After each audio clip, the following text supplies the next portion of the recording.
who is well perfumed. If he comes and sits among a crowd of people, his presence makes the surroundings fragrant.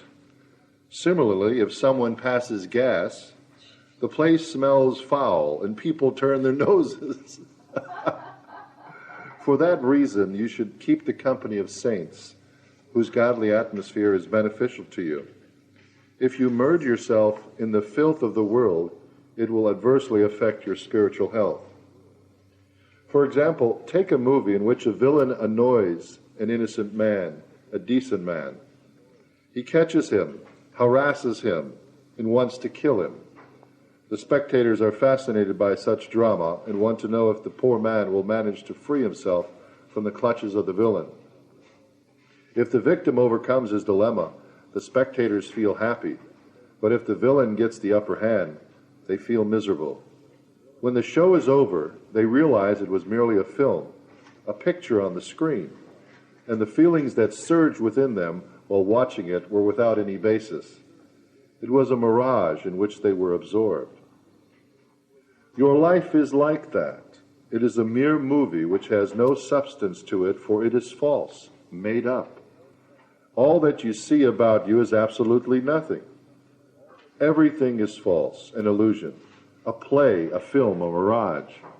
Therefore, I repeatedly emphasize to one and all, do not be attracted by Maya. Always pray sincerely to God and remember Him. Hold fast to my feet, and I will lead you on the path to realization. Ramchakcharda Gadakar continued to worry about the final results of his college exam. On the night of June 5th, Baba consoled him. Due to worry, this universe came into being. And now man is unable to realize his own real self due to engaging his mind in worry. I advise you to be at peace and remain quiet in the face of any agitation, any worry, and any calamity. Do not allow such thoughts to enter your mind, but push them toward me, saying, "Go to Baba. If you follow my advice, things will come out fine." When Baba would go to Shashan's house in the Arangan family quarters every Thursday with the mandali, he would be served milk, tea, and bhajiyas. On June 8th, while there, Baba remarked, "These bhajiyas are delicious, and we feel happy to eat them. But the real pleasure lies in eating those bhajiyas made from the flour of sanskars and fried in the oil of devotion on the fire of love." Touching on the purpose of religion, Baba explained, the real meaning of religion is to know God, to see God, and to be one with God. Everything else about religion is an exercise in rites and rituals. Baba then asked everyone to sing, pointing first to Kaka, Shahani, who was taken by surprise and became nervous. However, all were happily amused to hear the song he stammered through. On June 9th, Baba remarked to the mandali, "The number of my devotees is great, but the number of my disciples is much less. The devotee seeks the pleasure of his own devotion, while the disciple's only duty is to obey the commands of the master, which is much more difficult. Devotees select their own master and surrender to him. A master selects his own disciples. Therefore, many can become devotees, but only a very few can become disciples." A circus came to Ahmednagar, and its prize wrestler, Ramamurti, came to Mehrabad for Baba's darshan.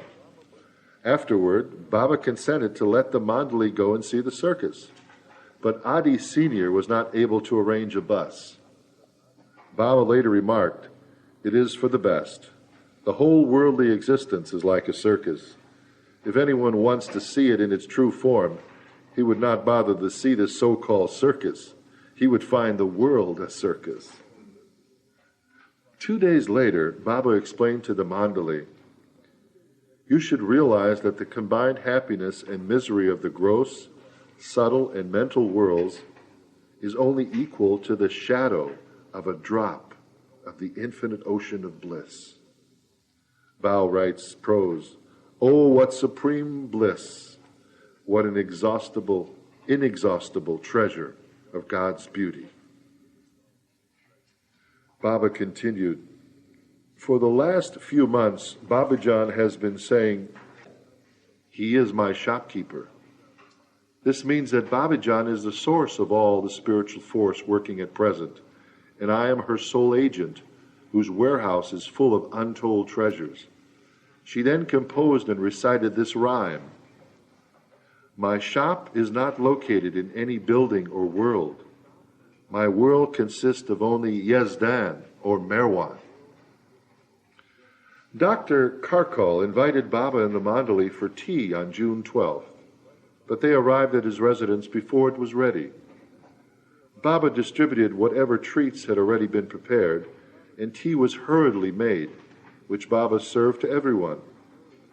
Baba remarked to Karkal, "See how speedily everything is over." Dr. Karkal replied, "Baba, you hold the key." In response, Baba revealed, "The key to the world is only one, but it is in the hands of the 5 perfect masters. For example, a safe has only one key, and no other key can unlock it. The 5 perfect masters control the safe, or the world. One master is the keeper of the key, without which the safe cannot be opened. The second guards the safe, which be opened without his prior consent. The third is the one who alone has the authority to use the key to unlock the safe. The fourth is the one who has the right to distribute the riches in the safe. And the 5th master is the one who has the power to authorize the distribution. Thus, there is only one key to the world, equally shared among the 5 masters. The 5 perfect masters, plus the 51 other God-realized souls, Mazubs and Jiva Muktas, control the key. These 51 are members of the parliament of the 5 perfect masters. 51 plus 5 equals 56. This number 56 never changes. In this way does the game of the world go on and on. All this I am telling you is a secret." The Bombay Parsi Theatrical Company came to Ahmednagar, and it was specially arranged that the play Bhakta Surdas be enacted for Baba's entertainment on Sunday, June 13th. Baba's maternal uncle, Rustam, was an actor and director in the company. Baba went with everyone from Mehrabad, a group of 150 people, including the school children, to see the play in Ahmednagar. After the first act, Baba left his chair and went outside, where he began pacing back and forth. At 5:30, he returned to Mehrabad and later asked about the story of the play, which Chanji narrated to him in detail. Afterward, Baba remarked that the drama was good and that it conveyed the truth that when lust disappears, God appears. He stated, "When lust has left, God is met." At the play, someone offered the mandali pan, which they ate. That's that reddish, leaf. Some call it beedi. It's a leaf tied up with red betel nut, and it's chewed, and you see the tongues and the mouth's all red. It's like chewing tobacco, but it's a betel nut, right? You know what that is, then? Yeah. When Baba found out about the pan being given to the mandali, Baba was displeased and reprimanded them. "As long as you are with me, do not eat any food or anything else offered to you outside. Those who consume such edibles take in from the giver many sanskaras, which add to their own sanskaras." Zarathustra's death anniversary was observed on June 16, 1926. Baba stated, "I will fast until the end of February 1927 because I want to breathe conversely to give the finishing touches to the preparation of the circle. This converse breathing is necessary to wipe out the remaining sanskaras of the circle, which become parabhadha, their destiny." The next day, a sadhu came to Baba expressing his desire to see God. Baba asked him to observe silence for 1 year and to take food once every 24 hours. The sadhu agreed to this, but on the very first day he started complaining about the fast.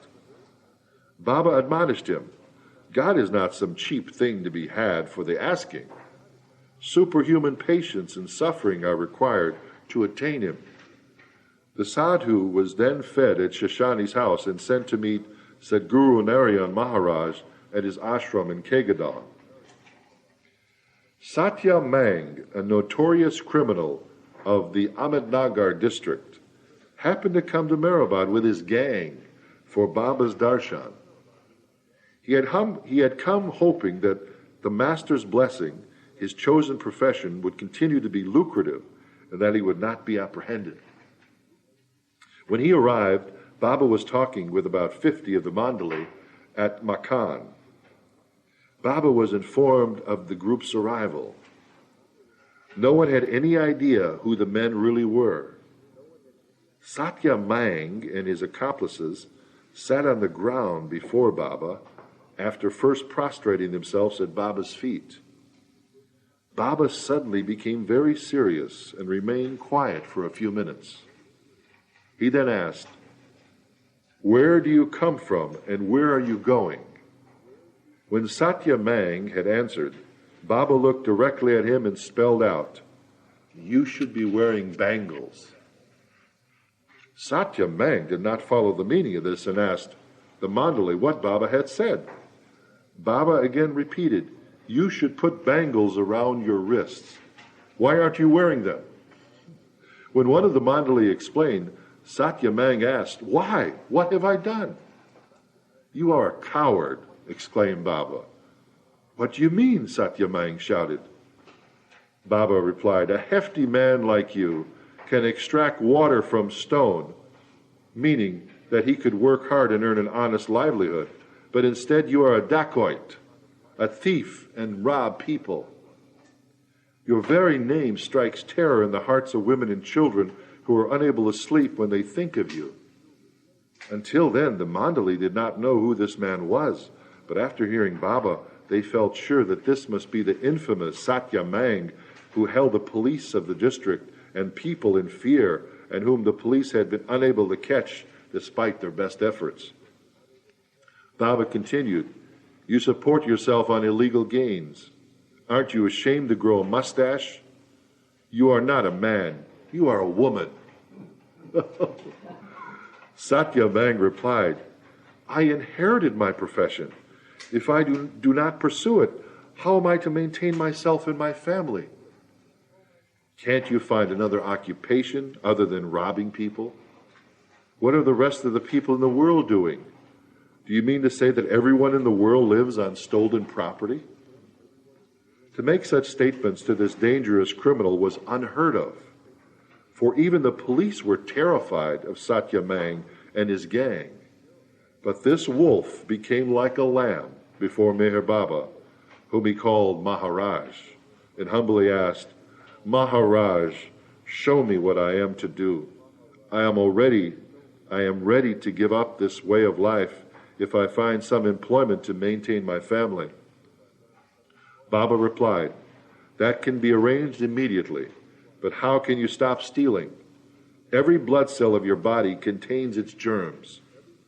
"No, Maharaj, I swear I will turn my face from such a life if provision is made for my children. Once that is done, I will never rob again." Baba then asked seriously, "Do you know before whom you are swearing? Do you have any idea to whom you are giving this promise? If you break your promise to God, your life will be ruined. God knows everything. Do you understand?" "Yes, Maharaj, I understand. I will never repeat my past actions. I will never break my promise." At this, Baba stretched out his hand and gestured, "Give me your promise." Immediately, Satya Mang came forward and touched Baba's palm with his own. Baba then warned, "If you go back on your word to me, you will become completely paralyzed. Remember this." Baba then arranged for the maintenance of his family and instructed him to come to Mehrabad once a week. From that day on, the threat of robbery disappeared from the Ahmednagar district, and people were greatly impressed by this miraculous occurrence. Everyone was amazed at Baba's intervention. For a robber like Satya Mang, who had successfully eluded the police for years, to submit to a spiritual master and surrender to him was something unheard of. Satya Mang held to his promise and remained faithful for some time, but again his hands began itching with a desire for stealing. He sleathily entered a house one night to rob it, and about to steal a few valuable articles when he saw Baba standing in front of him. His body shuddered with fright, and he recalled Meher Baba's words, "God is ever present. He sees everything. Nothing is hidden from him." Suddenly everything became dark, as if he had gone blind. Satya Mang grew pale and closed his eyes. When he opened them, Baba had disappeared. Leaving the stolen goods behind, he hastened to Mehrabad to find Baba. And later, when he saw Baba, tears streamed down his face and cheeks as he confessed, "Maharaj, please forgive me this once. I have gone back on my word." Feigning ignorance, Baba asked, "What are you talking about? What happened?" Satya Mang cried out, "God, you know everything. Forgive me." And he fell at Baba's feet. Baba pardoned him because of his sincere repentance and warned, "Never do it again. Para Atma knows everything and sees all." Thereafter, Satya Mang never committed a crime or theft again, and the police even availed themselves of his help in tracking down other criminals. Satya Mang made it a practice to be present at Mehrabad every Thursday and take part in the gatherings there. Faith in Meher Baba's divinity was born in him, and he completely changed. At one word from Baba, he was ready to sacrifice his life. On one occasion, he begged the master for the chance to serve him. Baba replied, "When the appropriate time comes, I will surely give you the opportunity to serve me." And there's a footnote regarding that comment.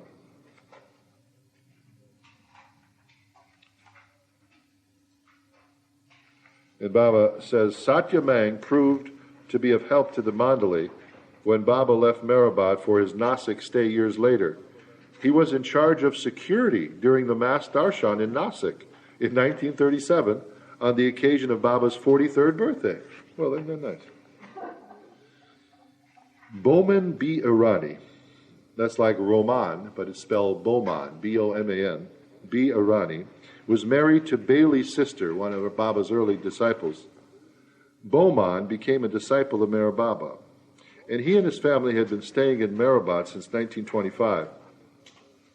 During one period, the Bomanaji family was left alone in Mehrabad. Boman became friendly with Satya Mang, who helped the family a great deal. Satya Mang also kept watch for some years in Mehrabad. An interesting story reveals how truthful Satya Mang was before Meher Baba. In December 1933, some galvanized tin sheets from Baba's cabin over the underground crypt on Mehrabad Hill were stolen. Baba sent for Satya Mang and asked him about it. He denied that he had committed this theft. Baba countered, "If you have not stolen these items, then one of your associates has surely done so. Find out and bring him to me." Satya Mang departed and called a meeting of his former gang members, but no one admitted to having perpetrated the crime. So Satya Mang said, "Meher Baba says that the thief is among us, and his words are always true." Hearing this, one of the men named Fakira, F-A-K-I-R-A, Fakira, cried out, "If that is so, then you yourself are the thief." When Fakira addressed his former leader in this manner, Satya Mang boldly replied, "All right, first we both go to Meher Baba. Then we will go to the Duni, and taking its ash in our mouths, we will repeat these words. May he who is the thief die within 8 days. Fakira agreed to do this, and both acted accordingly. After doing so, Fakira died within the week, and later it was learned that he was indeed the thief. This greatly impressed Satya Mang's former gang members and put a stop to their criminal tendencies, much to the relief of the local populace.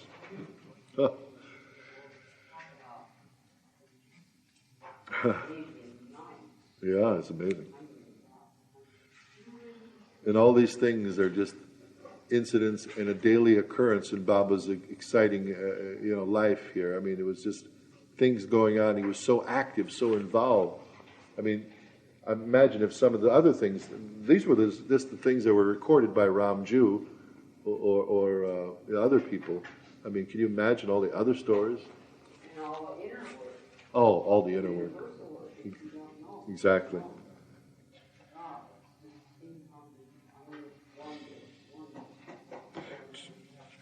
To enable the mandali to share in his fast, intended to last until February 1927, Baba ordered them to start a rotating fast. Each man was to fast one after the other. They were to begin at 8 p.m. on the 19th of June 1926 and continue till 3 p.m. of the following day and rotate in turns for 19 hours each day. Mohan Shahani was to schedule the rotation to make certain that the mandali took their proper turns during the 6 months. June 21st was the Muslim holiday of Bakra Eid, celebrated in memory of the Prophet Abraham's offering of his son Isaac as a sacrifice to God. The Muslim mandali observed the holiday at Mehrabad. Remarking about the Muslim custom of slaughtering a goat on this day, Baba conveyed, they feel that if the Prophet killed a goat on this day, they should do it too. They should try to kill their minds instead of goats. What is the use of slaughtering defenseless animals? Baba concluded with this sarcastic remark. If I ordered the mandali to wear hats and not to ever go out in the sun bareheaded, after some years it would be considered a religious practice to always wear a hat in the sun. On one occasion, reflecting on his sense of humor, Meher Baba related, Ajoba is very old. This is not a loba. This is somebody called Ajoba, A-J-O-B-A. He has a family and children and is spending his sanskars in this life. Suppose in his next birth he reincarnates as a female. God forbid. I see this old man now, and I also see him as he will be in his next birth, and that makes me laugh. Am I not justified in being humorous? Everything I see as a dream. But in spite of that, I feel bothered about it and all because I have to work for others to make them see it as a dream. Upasni Maharaj was a woman in his previous birth, and he will never take birth again. God realization is usually obtained while living in human form, as with the human form comes authority. But there is a special authority that comes with the male human form. A perfect master has a circle of 12 men and 2 female appendages. Of the 14 people, all the members of the circle are males, except the 2 women who play the roles of spiritual mother and sister. Babajan is a Kitu, or perfect master, one of the 5 of this age. From the 56 God-realized people, 1 woman becomes a perfect master, and another is also perfect, Ajiva Mukta, or Maizub. That woman is presently in Tibet. Oh, I'd like to research that someday. In 1926, to go to Tibet. To go to Tibet and ask about a holy woman from 1926. I bet you maybe somebody would know about her, because she was a perfect master.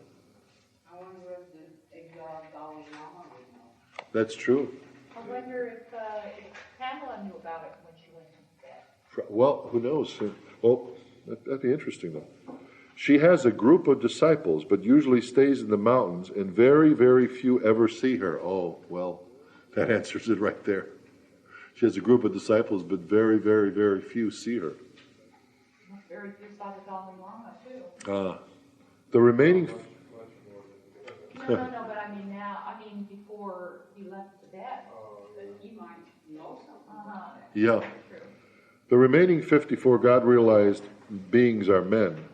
The number of God-realized souls on earth is eternally fixed at 56 and is never altered, except during avataric ages when God directly descends as a man. On June 22nd, Meher Baba revealed, a Sadguru is like an ocean, a limitless stretch of water. Empty your mind of all mayavic desires, and the waters of the ocean will find a way in. The waters of knowledge, power, and bliss. The Jiva Muktas and Mayzubs and other spiritual beings on the subtle and mental planes are the pipelines for the waters of realization. They distribute the ocean waters to deserving candidates who are prepared and who are being prepared. Continuing the simile of water, Baba stated, in gaseous form, water evaporates and forms clouds. Now you cannot use this gas or vapor in clouds for railway engines or any other steam-driven conveyance. For that, you have to pump water from the ocean, river, or some subsidiary. Then you fill the tanks of the engine and produce steam to work it. These clouds of condensed vapor may be compared to mezubs, the steam being formed and used for work in the world by Sadgurus. And you, the bhaktas, or lovers, are the water which must be heated, boiled, and transformed into steam. In other words, the essence must be prepared to change its very form. On the other hand, ice and snow are like worldly people who have no inclination towards spirituality. They are so cold. 2 days later, while explaining about the God-realized Mazubs, Baba disclosed, Mazubs are absorbed in their ecstasy and appear insane to the world. They are like a runaway carriage. Its horses are galloping off without the driver. The carriage is the Mazub himself. The horses are the faint residue impressions of his mind, gross, subtle, and mental. The driver is the intellect and ego. The Mazub does not have any sanskaric ego mind, and hence his carriage is driverless. For some days, there had been much discussion about the Theosophical Society, headed by Annie Besant, and about Krishnamurti, who was being promoted by her as the new world teacher. On June 26, Meher Baba remarked to some visitors who questioned him about the Theosophists. And there is a footnote on the Theosophists. Is that when we went In Madras, the Theosophical Society, huh?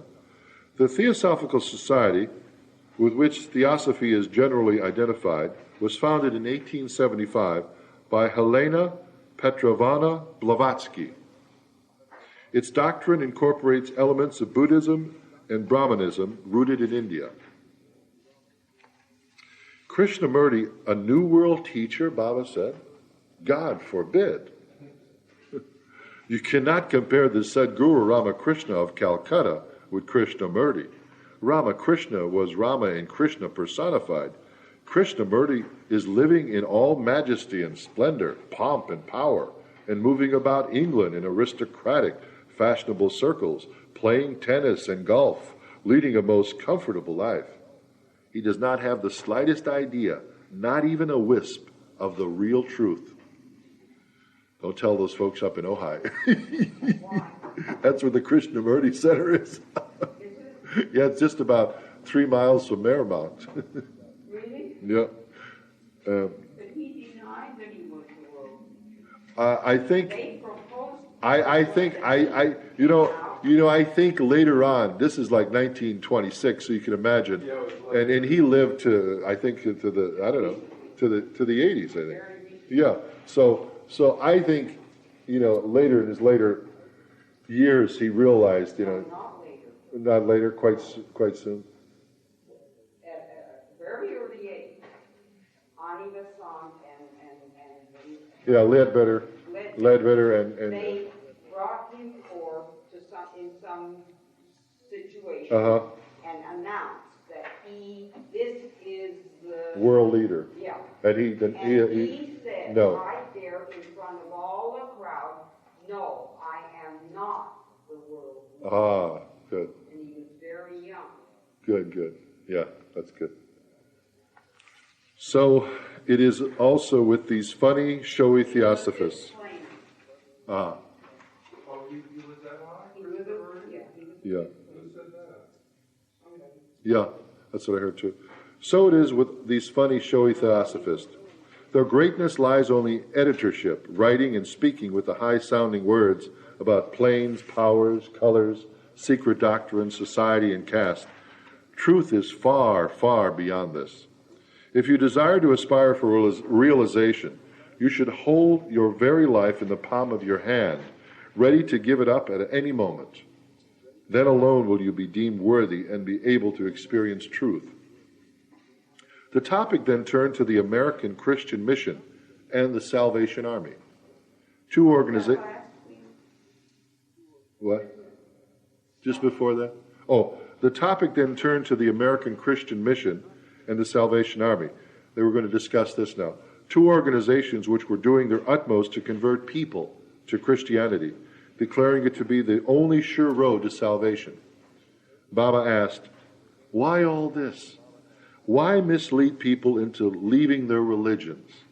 Is religion the truth as well as the way to the truth? He then elucidated. Truth has nothing to do with religion.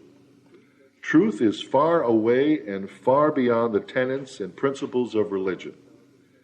Truth is naked and unrestrained and can only be experienced by cutting loose Maya's limbs of lust, anger, and greed. Muslims say that experience can only be gained through the Islamic religion, arguing for circumcision and other rituals. How ludicrous! Do any of you know why Muslims practice circumcision? Mohammed told them to cut down and annihilate their minds, meaning to cut through Maya and cut away their sanskaras. But why do Jews do it? Well, listen.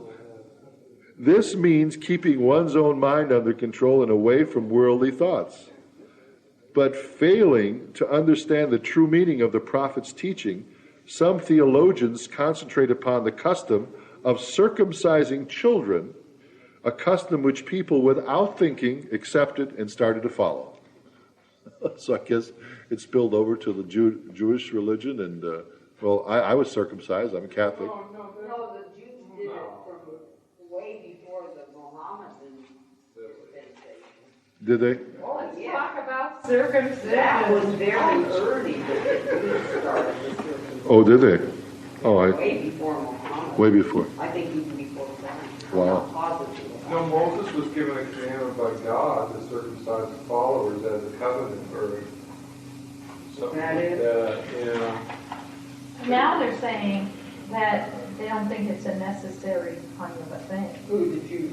No, I'm just saying, I'm just wondering, is it actually more Well, the hygienic? Jews- I'm saying just in the doc.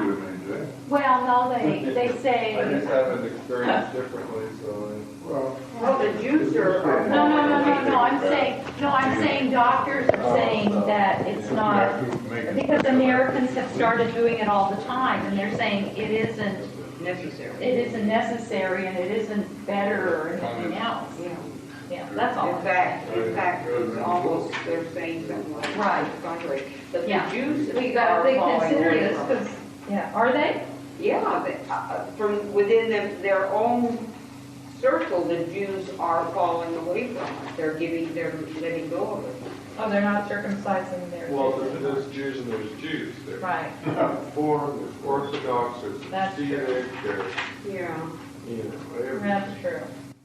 Anyway, we don't have to worry about that because we're Mayor Bala lovers and we're free people. We don't That was already decided for. I know. I said that was already decided for those three. You You don't have to worry had no about it. choice in the matter. What was ever decided? A guy for Don when he was born, he had no choice in the matter. You didn't have a choice either, Fred. I know. You're not Jewish. I know I'm not. I'm Catholic, but Are you Jewish? No. Don? Are you Jewish? No. Are you Kenneth? You've been married for about 58 years. you know what's so funny? You know what's so funny? You know what is so funny? When I grew up in Chicago, I met some of my childhood friends were from the old country, Lithuania and Germany, and they were not circumcised. And so I always would think it really odd that I was and they weren't. Because, kids are always, talking, experimenting, and so forth. And so... What a discussion. No, I'm just trying to say, though, that I always used to feel that it was unsanitary, though, because they tell me anyway. But So, they're saying That's what the reason was supposed to Right. be. But now they're saying that it isn't no, necessarily so. no, it isn't, no. Actually, they say it's a protection, so anyway. Okay, continuing. The same is true. I like that subject.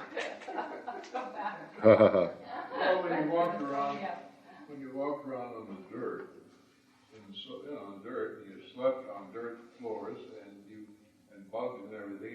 It's a protective fold. It is. Bugs from crawling in. It exactly is. It actually is. It was a protective, yeah. So everything has a reason. The perfect body, the creation.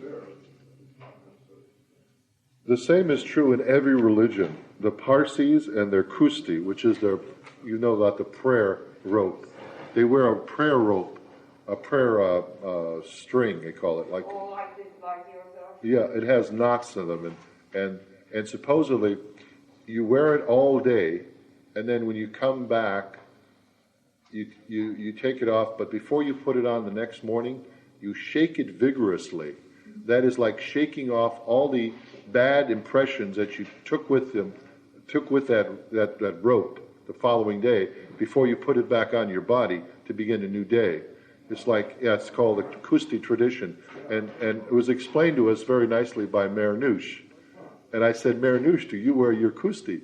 She says, oh, well, no, I don't. She says, it's a tradition, but most people who are in a working world, it's difficult to put it on around your waist and go in. I guess it would be if you're really, maybe a lay person in the church or something. But that's what it stands for.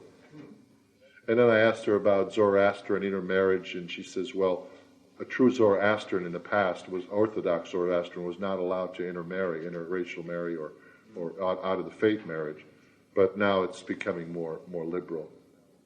It's interesting. We went to Bolnoss's wedding in a Zoroastrian temple. Fire temple in Orange County.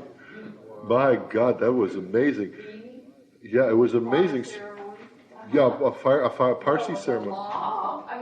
We ate. You know what time the reception, the food began at? Midnight. The wedding started like at 5 or 6 o'clock. The wedding started at 5 and 6 o'clock. The reception began at 12 midnight, and there was a serving line, a buffet style, and there was chicken and rice. And can you imagine at 12 midnight your stomach is not ready for it?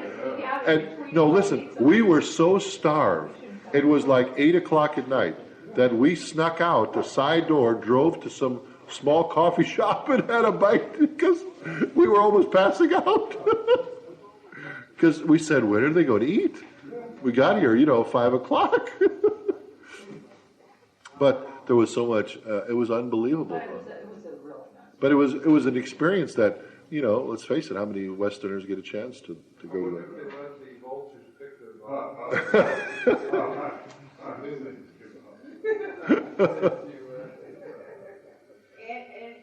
That's guys think about this. Well, it says here, the same is true in every religion, the Parsis and their kusti, the Christians and their baptism. What is the meaning of all these practices in the name of religion? If it is not a sin to make others doubtful of their religion, it is surely a great weakness. What is the advantage in expanding a religion until its followers number in the millions? This is the Kali Yuga. See the horror done in the cause of religion. Look at the massacres born out of ignorance and cruelty occurring between Hindus and Muslims, and all for the sake of religion. At the same time, many false prophets have appeared and hypocrisy is rampant. People now want religious doctrines to suit their own ideas of life, and the crafty leaders who observe all this and fulfill their wishes find thousands of followers. Continuing, Baba advised, so I have been telling you, control your mind, live a pure and clean life, discard desires, and follow a master who is God realized. Then alone you will be safe. Following a master does not mean giving up your religion. You should renounce the mind. If you try to set green grass on fire, it will not burn. But if you set a match to a haystack, it will immediately catch fire and burn to ash.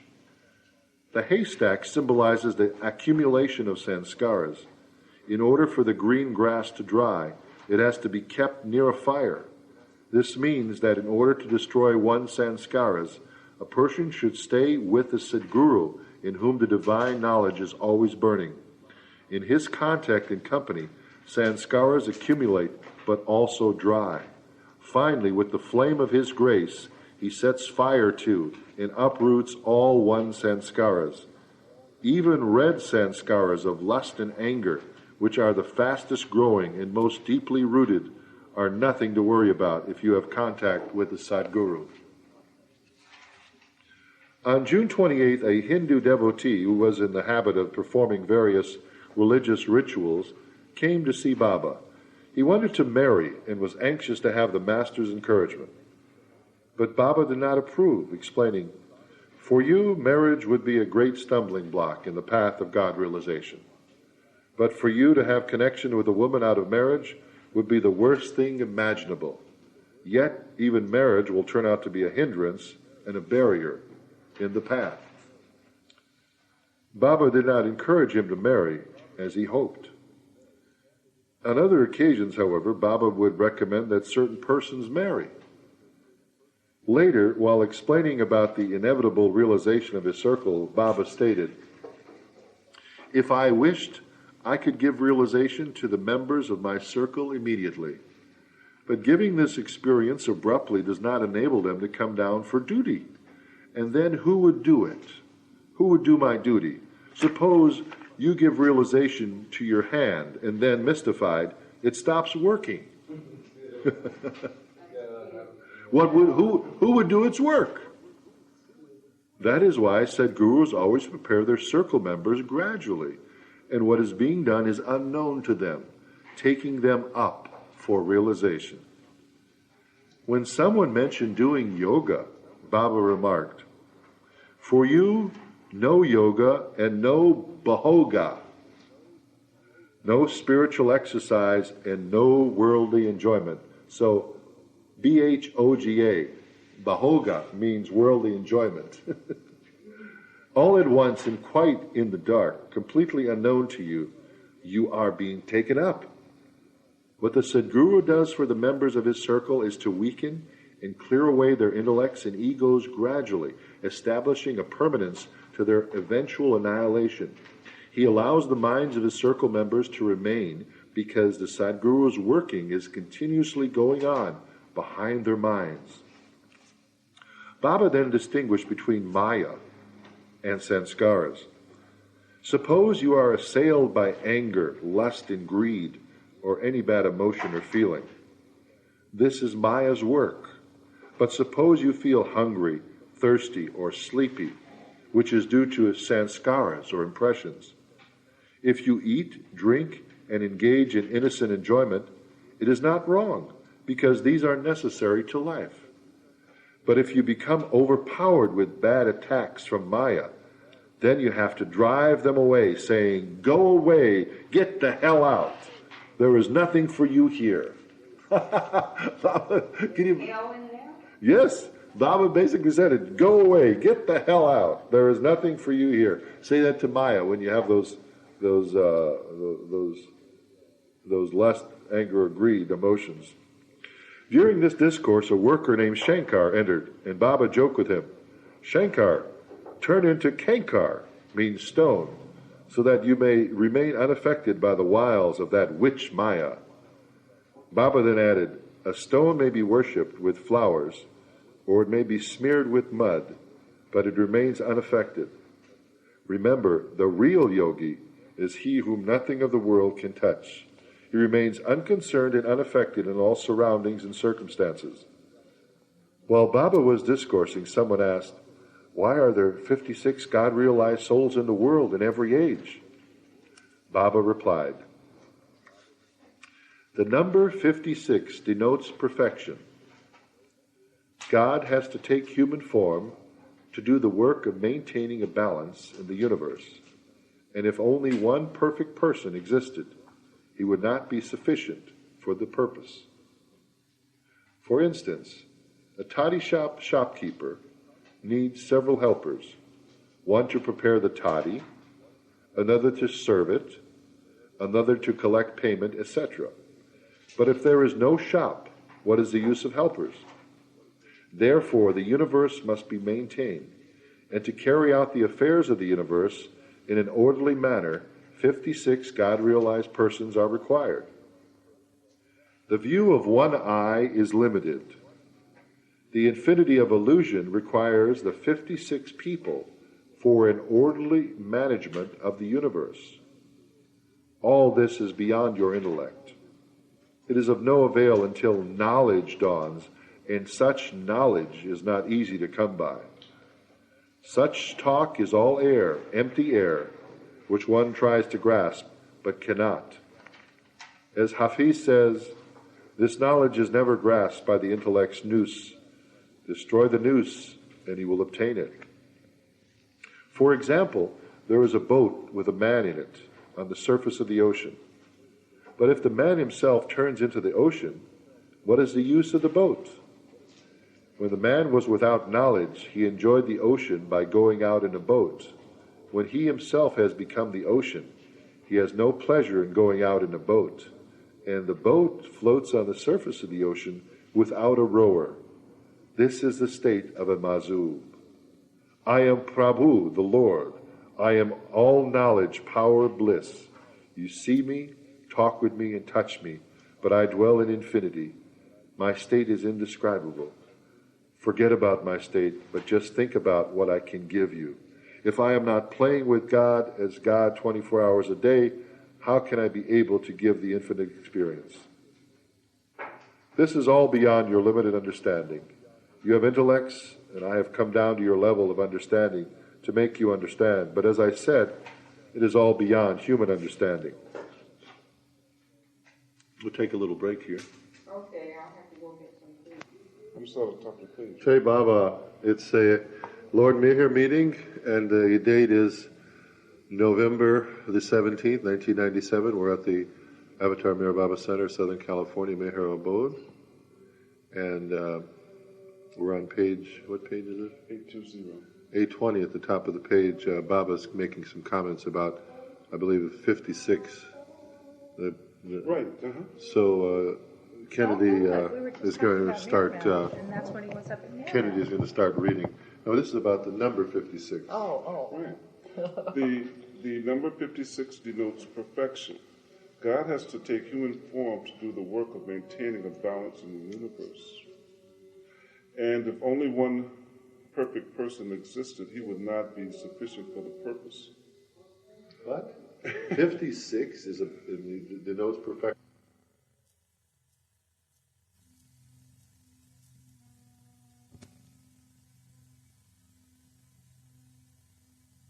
The number 56 denotes perfection.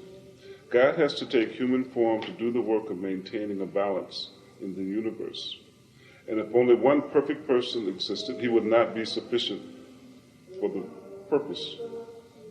For instance, a toddy shopkeeper needs several helpers, one to prepare the toddy, another to serve it, another to collect payment, etc. But if there is no shop, what is the use of helpers? Therefore, the universe must be maintained, and to carry out the affairs of the universe in an orderly manner, 56 God-realized persons are required. The view of one eye is limited. The infinity of illusion requires the 56 people for an orderly management of the universe. All this is beyond your intellect. It is of no avail until knowledge dawns, and such knowledge is not easy to come by. Such talk is all air, empty air, when one tries to grasp but cannot. As Hafiz says, this knowledge is never grasped by the intellect's noose. Destroy the noose and you will obtain it. For example, there is a boat with a man in it on the surface of the ocean.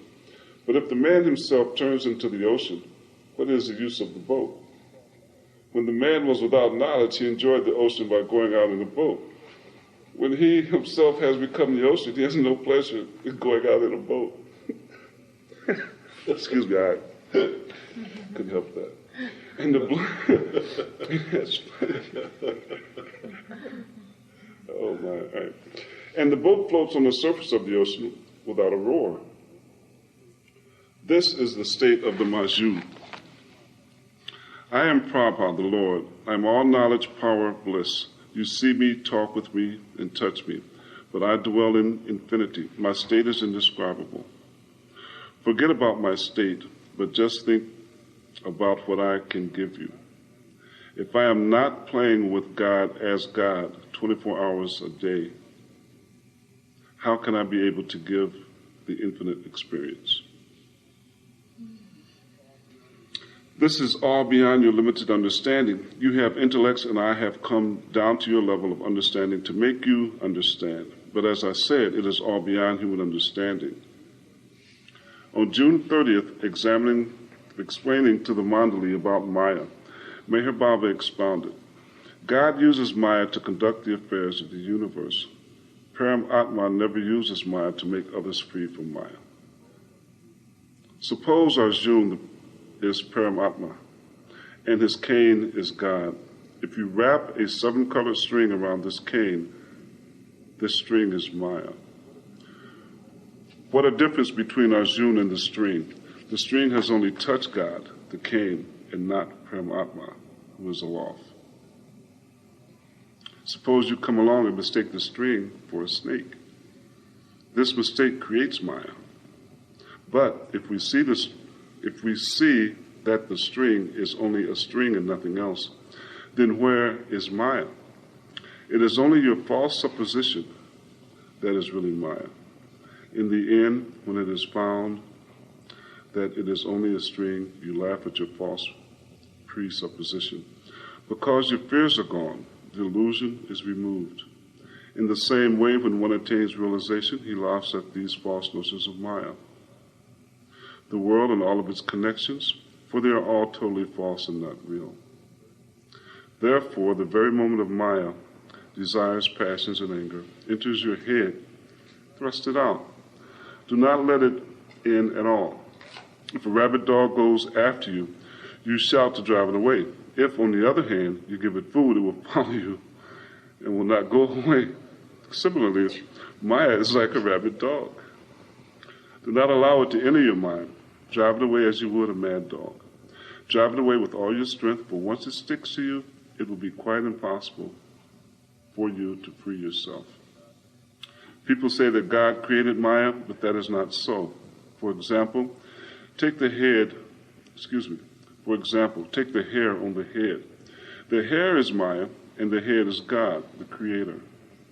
Although the hair grows on the head does not know how. Why and where it comes from. Then how can it be said that the head created hair or God created Maya? But in a way, the very creation of Maya itself is dependent on God. Maya is sheer illusion, the force of imagination. Where there is lust, there is Maya. Where there is anger, there is Maya. Where there is greed, there is Maya. He who renounces Maya finds everything. Do not be a slave to Maya, subjugate Maya, and you will see God in all his perfection. But it is next to impossible to realize God. One must die to gain this state, not by drowning or committing suicide, but by renouncing Maya and freeing oneself from its deluding allurements. And this Maya is so tyrannical and powerful that even the best of persons succumb to its lures. The real heroes who eat her up are very rare. So hold tightly to my feet to ease your way, or else you will not get even a whiff of reality, and your strenuous efforts to reach the goal, age after age, will not bring you any nearer to it. July 1st, 1926 was a Thursday, and as usual, the floor of the mandali's quarters was smeared with fresh cow dung. 1 year had almost passed since the master had begun his silence. And the mandali had hopes that Baba would start speaking again that day, but instead he indicated that he would observe silence until February 1927. Later that day, Baba discoursed about different states of bliss. If the bliss of the God-realized soul is compared to the physical pleasure, then the enjoyment of yogis is like one's shadow. And the pleasure which a worldly man enjoys is like the shadow of a shadow, or a reflection in a pool of water. Thus, ordinary people cannot even imagine what real bliss is. The Majus have mind and body, but no intellect and ego.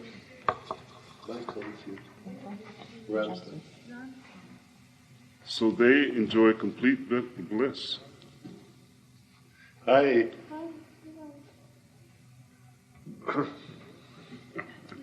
In yogis, besides the mind and body, there are intellect and ego.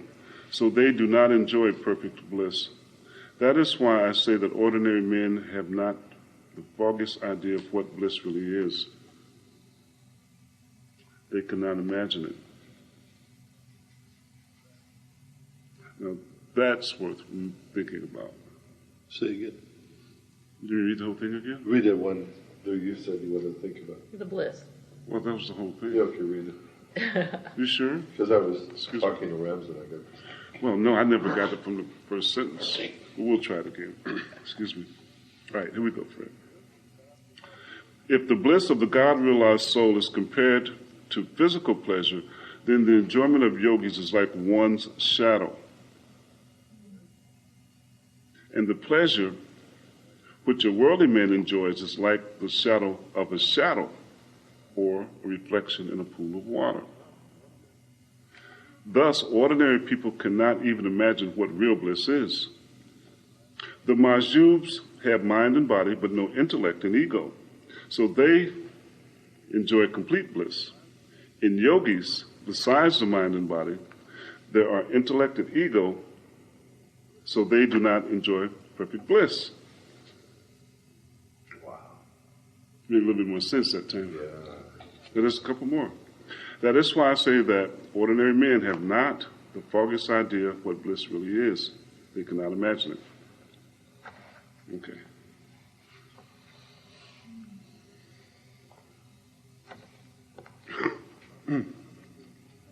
Baba then went up the hill to the water tank, but returned shortly carrying his bedding.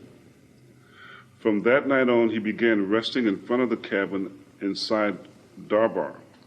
Baba's stay in the tank had lasted for almost 2 months, from May 3rd to June 30th. Now he began his second stay inside Darbar, where he continued writing his mysterious book, which he indicated was still incomplete. Gustaji was in charge of the storeroom located on the post office veranda. When Naja, Masaji, Chowdhury, or the women from the family quarters required items, they would require their request on a piece of paper, they would write their request on a piece of paper and send it to Gustaji. After he initialed it, the list would be sent to Baba to scrutinize. Baba would initial it and return it to Gustaji, who would then issue the items. In this manner, a rigid check was placed on all the supplies that were issued from the storeroom at Meherabad. During this period, Baba would personally look after the health of the woman mandali. Relaxing on the veranda of the women's quarters at the post office, he would inquire about each one's welfare. According to his order, when he was in seclusion, the women were to inform him about their health through written notes. Once, of course, she had sent a note to Baba that she had a severe headache. Baba sent one in return, instructing her to take a quinine tablet immediately and one when she went to sleep. This remedy proved effective. Meher Baba had a soft spot in his character for animals, and so did not like to see them abused. One day he saw a gypsy on the road leading a donkey which had a wound on its hind leg. Baba at once stopped what he was doing and went to meet the gypsy. After petting the animal, he persuaded the man to let him take it to the hospital. Baba personally cleaned the wound and applied the medicine and bandaged the donkey's leg. That is so tender. He personally cleaned the wound. Stomach. Excuse me. My carrot cake. No, I haven't even touched it. You need, Maybe I need some of that carrot cake. oh, okay. Yeah, I'm just gonna. That is so beautiful.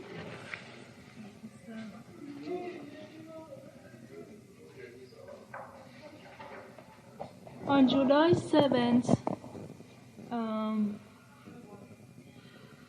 finding the men mandali grinding the corn carelessly and not following the regular schedule, Baba stopped them from this work. Instead, he continued this humble work himself for half an hour each day. On the same day, a group of people from Andhra Pradesh in southern India came for the Master's darshan and sang a song in Telugu to him. Baba directed Gopal Swami, one of the Mehrabad residents, to sing with them, since he also spoke Telugu.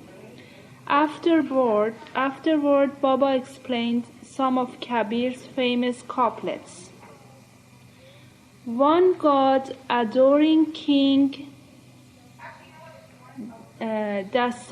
Dasaret's house equals to body, equals to Jivatma, equals the embodied individual soul, equals the consciousness that is unconscious of the infinite unconsciousness and the infinite consciousness latent in its individuality. Wow. I have it on tape. One God beating in every heart equals mind, equals Ishvar, equals the Creator, equals the infinite unconsciousness unconscious of the real self, but conscious of its infinite unconsciousness in the creation of the universe. One God pervading the entire universe equals Spirit, equals Shiva, equals Paramatma, equals the infinite consciousness conscious of the real self and conscious of its infinite unconsciousness that creates the universe. One God beyond the three worlds equals self, equals Brahma, Paramatma, as the infinite one unconscious of himself in the beyond state, equals the self, that's self with the large S. Before he was the creator of the universe and before he knew himself. To know himself, God becomes the individual souls. He embodied himself in them, but he thereby became bound by actions. No one escapes from the results of actions. Actions should be done in such a way as to balance ordinary sanskaras by their opposites. Devotion, giving of alms, prayers, bhajan, kirtan, and repetition of God's name creates sanskaras in the mind, that's in parentheses, that burn away ordinary sanskaras in parentheses of the body. But penance, fasts, and yogic practices creates still more bondage. But penance, fasts, and yogic practices creates still more bondage. A real fast means to starve the mind, not the body. Oh, Wow. starve the mind. Is that good or bad? Yeah. The meaning of being God realized is to experience the sound sleep state. This is good, I'm sorry. Okay. Okay, let's go back into. Well, okay, do you want to do that? You want to do that? Jen, you want to Why tackle do you that want one. to talk She about wants to this? tackle that one. No. Melissa's trying too hard. What do you mean she's trying No, to? she's enjoying it. I'm enjoying it. I was enjoying it. Yeah, me too. Yeah. I was enjoying Mary Yeah. I didn't say I wasn't. Okay. But you wanted to, well, you get your chance. Okay, I'm going to say it again so everybody. Okay, devotion, giving of alms or alms, ELMS, alms, prayer, bhajan, kirtan, and repetition of God's name creates sanskaras in the mind that burn away ordinary sanskaras of the body. But penance, fasts, and yogic practices creates a still more bondage. A real fast means to starve the mind, not the body. Wow, so the alms, penance, and so forth take care of the sanskars of the body. So in other words, if you've had an impure life and so forth, you could probably rectify that through that. But the mind then has to be purified through what? Because that's what they give in church. Yeah. So what is the remedy then to cure the mind, to stop the mind? Well, actually, it does say that the prayers, bhajan, kirtan, and repetition of God's name creates sanskaras in the mind that burn away ordinary sanskaras of the body. But the penance, fast, and yogic practices creates a still more bondage. A real fast means to starve the mind, not the body. It doesn't say how to stop mind or how to get rid of the sanskaras for the mind. So what it may say is basically the mind sense, the body sanskaras in the mind are those that clutter it with carnal desires or worldly desires. So those austerities and penances you mentioned would burn that away. So that would free the mind. Yeah, so Free the mind. makes sense. Yeah, to starve the mind. I wonder how can we starve the mind. Well, Baba said, one time he said, mind stopped is God, mind working fast is Mad. Insane, mad, mind slow down is must. That's true. And mind Interesting. working ordinary is humans, I guess. Interesting. The meaning of being God realized is to experience the sound sleep state in the awake state. The best way to create these opposite sanskaras is to surrender to a perfect master, to remain in his contact, and to fully carry out his behests. His request. His directions. Whatever he would behest to do. Touching again on the topic of yoga, Baba explained about the samadhi of yogis. There is a samadhi state gained by yogic practices that makes it easier for one traveling on the path, passing through the plains consciously. However, during such a samadhi, the yogi is not advancing inward. Instead, he is stationary. For example, you walk, in parentheses advance, and then rest, as in sound sleep. This rest gives you energy to proceed further.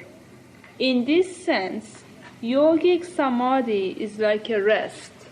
You rest and then you go forward to rest.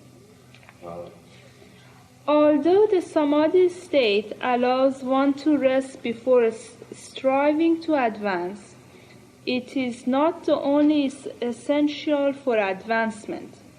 There are better, easier, and quicker means, such as the sahavas of a Sadguru, the companionship with a God-conscious perfect master is unequaled in its benefits. Wow. Okay. That's beautiful. But I gotta get back to work. Okay. Thank you, Kennedy, Yeah. Thank you. for joining us. Okay. Should I continue? Sure. On July 10, 1926, the first anniversary of the Master's silence was observed. The school and dispensary were closed, and all the mandali fasted with Baba for 24 hours. Meanwhile, from 9 to 10 in the morning, Baba sat near the Duni. 3 of the men drifted off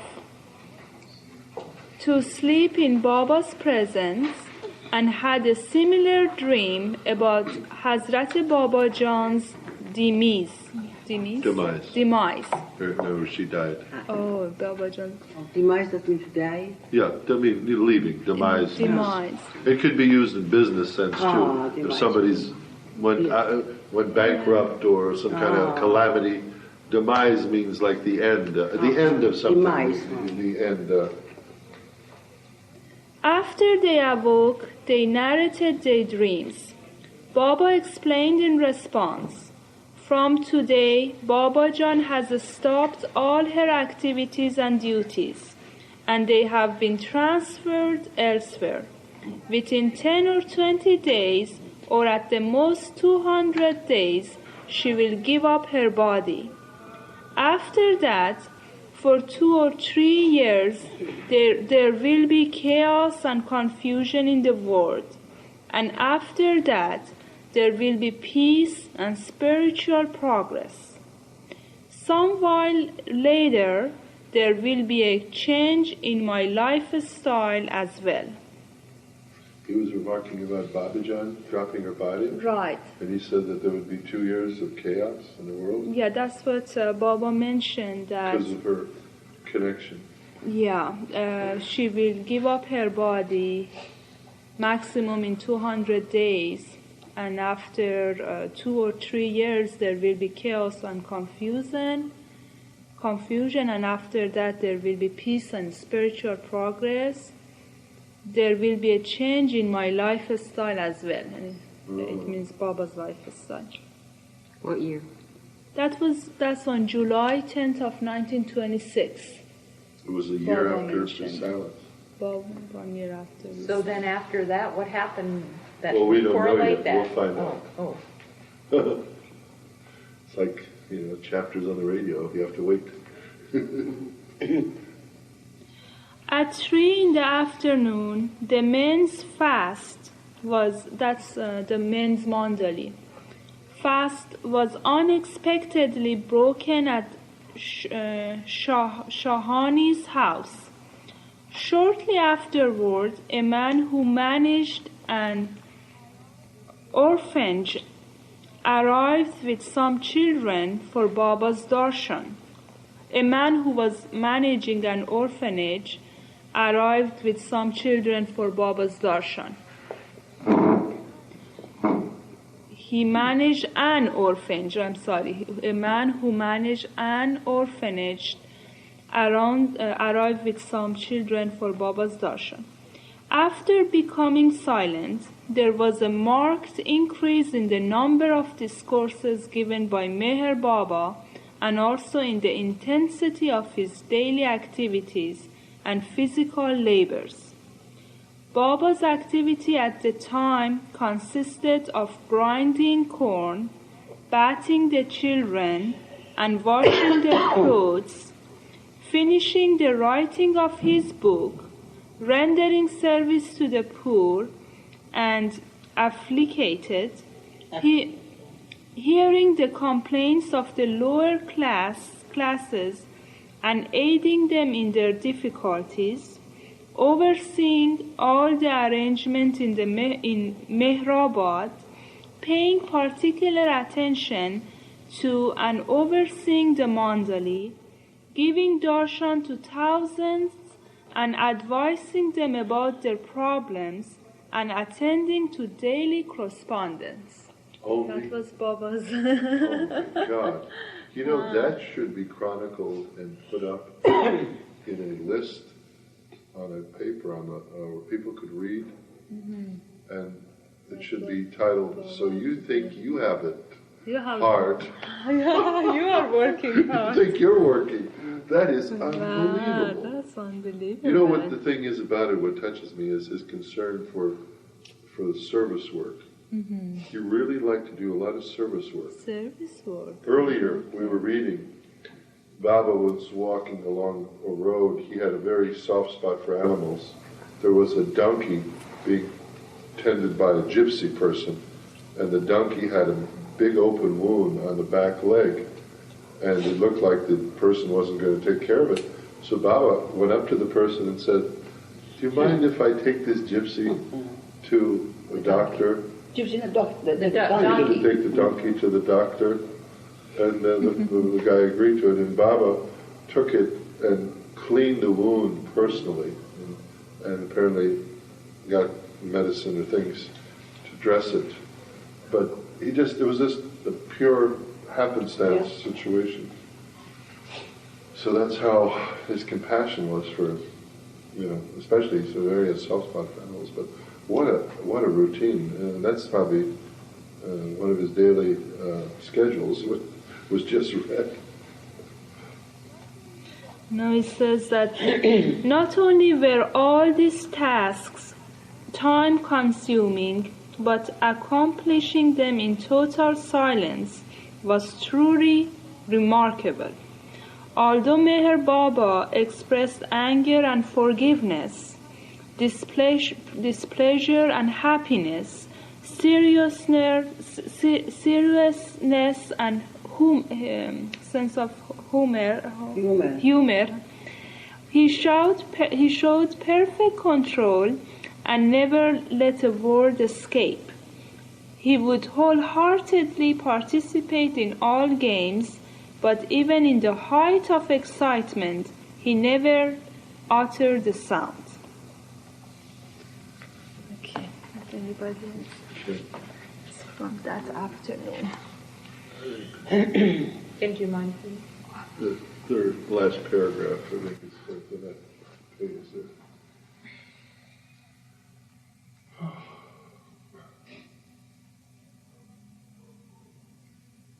There were two paragraphs. Oh, sorry. I Fred's done that I before. I do the same. I have some for distance. Yeah. Close up and increasing power. Yeah. That afternoon at Shahan's home, when Baba was giving out prasad, he deliberately overlooked Waman Kishab Subnis, one of the residents of Meherabad. Later, at the time of the Bahan's singing in the evening, Subnis was in a strange mood. And before retiring for the night, Subnis somehow missed offering Baba obeisance. At 10 o'clock that night, he suddenly went into wild hysterics. He bawled out, "Sadguru Meher Baba Ki Jai," and repeated, "Baba, Baba, Baba," and violently began slapping his face. The mandali tried to restrain him, but pushing him aside, he kept slapping himself and shouting loudly for Baba. He wept, voicing complaints about being deprived of Baba's prasad and darshan before going to sleep. He remained in this frenzied state until midnight, when he finally calmed down and became quiet. The next day, the master announced a new routine for himself and the mandali for the next 7 months. From July 12th to February 7th, 1927, it was as follows. Baba will stop taking his food once every 24 hours from July 13th, remaining only on milk, tea, or dal. He will not take part in any sports. Each of the mandali who are sharing in his fast should also remain on liquids. Baba will not give discourses. For inspections, Baba will come to Meherabad once or twice a week and for the most part will stay in a fixed place in seclusion. Baba began his feast on July 12th, and during most of the day kept aloof near the table cabin by the Duni. During darshan on July 14th, a wanderer showed up and prayed to Baba for God realization. Baba ordered him to sit in a hut under a neem tree for 1 year and to eat food only once every 24 hours. The man agreed to Baba's instructions. But while he was sitting before Baba, scarcely 15 minutes having passed, Baba asked him, "What are you thinking?" He replied, "I would like to go and stay at Shirdi instead." Disgusted by this, Baba gave him permission and he promptly left. In the Makan on July 16th, Rustam asked about the circle, and Baba explained, "Every master has to perfect his circle, whose members are those who have a very long past connection with him, and who flock around him in the age when he is to give them realization. Those who drink the real juice, knowledge, are very few, and only 1 out of billions becomes a master." "Then why strive for such a rare chance?" asked Rustam. "It is like winning a lottery. There's hardly a chance." "Because with me the result is sure, though slow. You do get what you strive for. In the end, it is the ultimate aim and object of one and all to find truth," Baba replied. "Then if it is sure to come to all, why strive for it? It will come of itself," Rustam said. "Your striving and struggling bring you nearer and nearer to the goal. Even though you fail 99 times, as the last 100th effort brings you to the point of receiving the Master's grace, your labor is amply justified," replied Baba. "For example, look at the rays of the sun penetrating through the roof of the Makan. Compared to the space of the room, which is dark, the cracks themselves are very small, and the rays they allow inside are few. And such is the condition of people in the universe. Most of them are utterly ignorant of divine knowledge. Only a few have received some of the light from a realized one. They are like the rays, but these rays are not the sun, which is real knowledge." Around 9 o'clock at night on July 19th, a man, while returning to Ahmednagar from Meherabad, after having taken Baba's darshan, heard cries coming from a ditch by the road. Approaching nearer to investigate, he saw 3 bodies in the darkness. Frightened, he ran back to Meherabad and returned with some of the men mandali and Rustam's car. The mandali found the 3 persons covered with blood. One was dead, and the other 2 were on the verge of dying, moaning in pain. Rustam rushed to the railway station to inform the police, and after returning, directed the 2 wounded men to be taken to the hospital at Meherabad. In spite of the opposition of the other mandali, who were concerned about possible legal implications. However, Rustam took full responsibility for the action and brought the bleeding men to Meherabad. Not only did the mandali severely rebuke him, but when he arrived at Meherabad, Baba also approved of his action, as he did not wish to be involved in any way with the police. "This is like hiring a burning bungalow," fumed Baba.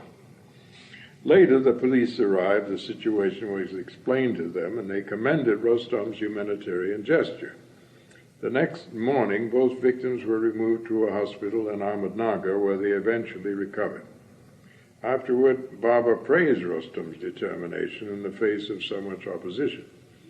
It was decided, in view of the coming holidays, that a police guard should be posted near the scene of the crime, which was a notorious spot where muggers were known to hide.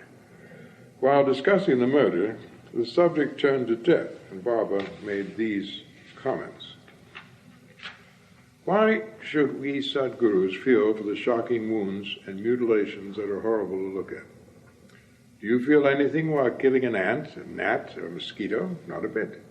Do you feel badly when a hen's neck is being cruelly wrung by a butcher? No. So then why fear and shiver at this human murder? The wounds, blood, pain. The ant, fly, hen, and goat all have lives as humans have. Why feel for one and not the other? Just as you consider the lives of these animals quite insignificant as compared to human beings, so do the Sadgurus consider human deaths trivial and insignificant. For them, the whole world is a small thing, just a point. Then why worry for a man being dead? Besides, to Sadgurus, the dropping of the body is no death at all. It is simply dropping one form and taking another. The body is a coat covering the soul. Thousands and hundreds of thousands of such bodies fall daily, and the same number take bodies again simultaneously. The Sadgurus are really dead to illusion, and so are really living in eternity. So what is this dropping of human bodies and changing coats to them? The mind must die, not the body. The body may die 1,000 deaths. The Atma, soul, is there alive. It never dies. Even when body and mind both are dead in the realization state, the Atma is there living forever. The body lives, works, and suffers for the mind, and the mind lives for the soul. For example, take the cloth to be the body to be the mind, and the mind to be the soul. Now suppose a young, well-dressed maiden comes and stands before you. As long as the clothes cover all parts of her body, the mind pays no special attention to her and is checked. But suppose a part of her clothing flutters in the wind, uncovering her legs for a moment. It immediately affects the mind, and several undesirable ideas begin to surge into it. Now, what did this? Now, what did this? The cloth, the body? Similarly, as cloth is to the body, so the body is to the mind. That is, the mind is affected by the body, as the body is affected by the cloth. July 21st and 22nd were two Hindu religious festivals. To celebrate these holy days, Baba was taken in a procession to the shrine of the saint Wajibur at the temple in Arangam, where he fed several hundred people. The next day, Baba stopped his fast on liquids only, stating, "I will eat one meal every 24 hours and drink water and tea between 3 to 8 p.m. Baba's lighting the lamp to inaugurate the new kitchen began to have its effect on the Hindu mandali. A meeting was called that night to discuss a proposal that all the men should eat the same type of food and sit together during meals as a group instead of separately. The Orthodox Hindus and the progressive Muslim and Zoroastrian mandali became locked in forceful arguments. To end the arguing, Baba decided that separate cooking and meals should be continued. He stated, "To me, all religions are equal, and the wrangle over religious dogmas and practices are mere exercises in futility. Still, a person should have respect for the religious faith of another, and it should not be hampered in any circumstance. On the contrary, all traditionalists or strong believers in their faith and religious practices should be accorded all facilities. It is desirable to encourage them." Baba ended the discussion, calling it a Garudi meeting. His decision satisfied the Hindus, as the lamp of awareness was still not lit in their hearts, though the master was trying to light it. On occasion, Baba would play a joke on the mandali. Near midnight on July 23rd, Baso whistled his danger signal, and with sticks in their hands, all the mandali ran to Baba. Baba slyly warned to be careful. "A thief is on that side. I just heard his voice." The group cautiously went to the place where Baba pointed, and there they found a donkey grazing. Like Vastaji's rat, the thief was hunted and found. On Sunday, July 25th, Guru Purnima, the full moon day, was observed. Baba admonished the mandali, "Like innocent children, lay your head on the feet of your master and take an oath that none of you will leave me until I break my silence." That night, Baba played the dholak drum for half an hour, accompanied by fervent chanting of the Marathi name of God, Vithal, Vithal. To those singing, Baba remarked, "Unless you are holy and solely Vithals, and cry out to him as a child cries out to his mother, Vithal is not likely to hear you." Remember this, or otherwise your crying will only be an exercise for your vocal cords. In the evening of July 27th, the Master's discourse was about the spiritual duty of a Sadguru in relation to Maya. After his realization of God, solely for the sake of fulfilling his duty to the universe, the Sadguru comes back. Sam is feeling not so good. No, Sam relaxes. Tired, yeah. He enjoys the meeting and he relaxes. Oh, I don't want to forget that. Thank you. It was very helpful. Oh, it's nice. Oh, we meditated? No, I'm sorry. Ken was reading. Good evening, Adam. That's all right, please relax. Good to see you. Good to see you too. After his realization of God, solely for the sake of fulfilling his duty to the universe, the Sadguru comes back. That's all I had left. This is for Fred. I have grapes in the kitchen. If anyone wants some grapes. Oh, I okay. have carrot cake. There's carrot and cake, there's too. banana and cantaloupe. Oh. And there's decaf coffee. And there's Starbucks. decaf coffee. And amaranth There's cookies. fruit there. Excuse me for interrupting. It's okay. Not at all. Not at all. Always glad to hear you. This is due to Maya, though he is totally free of Maya. He has to work in Maya to make others... Just go back a couple of sentences. Yeah. After his realization of God, solely for the sake of fulfilling his duty to the universe, this... Oh, here. Steak. Oh, you want this chair here? Oh, thank you. Like It's that, a very nice chair. After his realization of God, solely for the sake of fulfilling his duty to the universe, the Sadguru comes back. This is due to Maya, though he is totally free of Maya. He has to work in Maya to make others like him, and that is why, in a sense, he is dependent on Maya. For example, when you drink tea, you use a cup and saucer, but as soon as the tea is finished, you set them aside, meaning one has to resort to certain means to do or experience something. Once the work is done, the means are not necessary. Similarly, until that time when one is ready to gain realization through the grace of a man-god, Sadguru, or God-man, the avatar, the realized master has to maintain his body. As soon as his duty is over, he gives up the body. On August 5th, 1926, while holding a discussion with Nusawan Satha and Vyankatesh Sridhar Chinkorkar, a devotee from Nagar, the Master explained to them about desires and spiritual independence versus political independence. Baba ended by emphasizing, real devotion means death 1,000 times a day. If you want to receive the arrows, then first create the heart. He who burns within the fire of love should not let even an ah escape from his lips. Even the intense heat of the sun cannot be compared to the heat of this burning. Without the help of a Sadguru, a seeker on the path continually burns in this fire, the fire of separation from God. Such a person has an intense longing to be one with his beloved. Those under the protection of a Sadguru have to do nothing except dedicate themselves to him with complete blind submission, even if the orders of the Master seem incomprehensible or even repellent. You have to carry them out with bowed heads. Do as a Sadguru tells you to do, even if his instructions are against your will or beyond your understanding. This is the easiest way to God. You are lucky to have found such a Sadguru in me.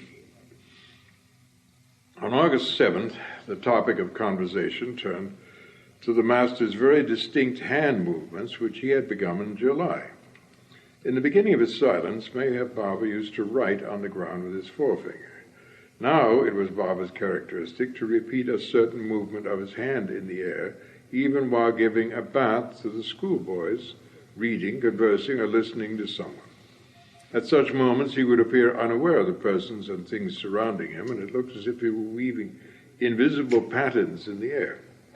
Also, during this period in 1926, Baba's moods were considerably calmer and milder in temperament than his former fieriness in Manzil Imim, when he was a living fire and would often slap or beat the mandali if they had disobeyed him. Later that day, Baba discussed the current wanderings of Upasni Maharaj and Hazrat Babajan. While I was traveling all over India and Persia, Maharaj kept himself at Sakari. But now that I am staying in Meherabad, Maharaj is traveling from one place to another. As in the case of important dignitaries being received by the nobility and higher echelon of society, Babajan was always accorded the highest honors while wandering from place to place, and the highest persons from among the spiritual hierarchy used to present themselves at such times. As in the worldly way, when she was about to move out of her headquarters, spiritual wires used to hum, inviting all the top members of the spiritual hierarchy to be in her presence when she came to their town or city. It is said that Tajuddin Baba, who generally would move about naked, once put on a dhoti when he went to pay his respects to Babajan. He put on what? A dhoti.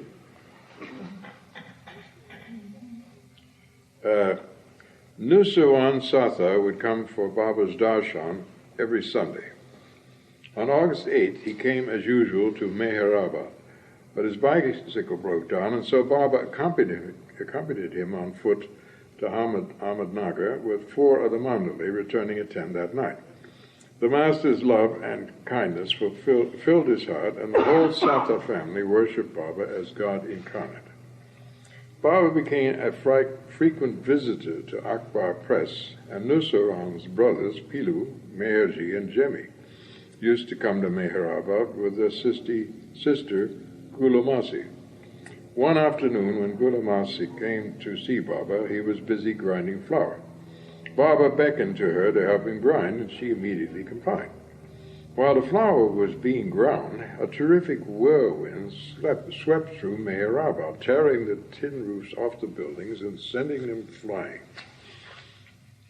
A terrible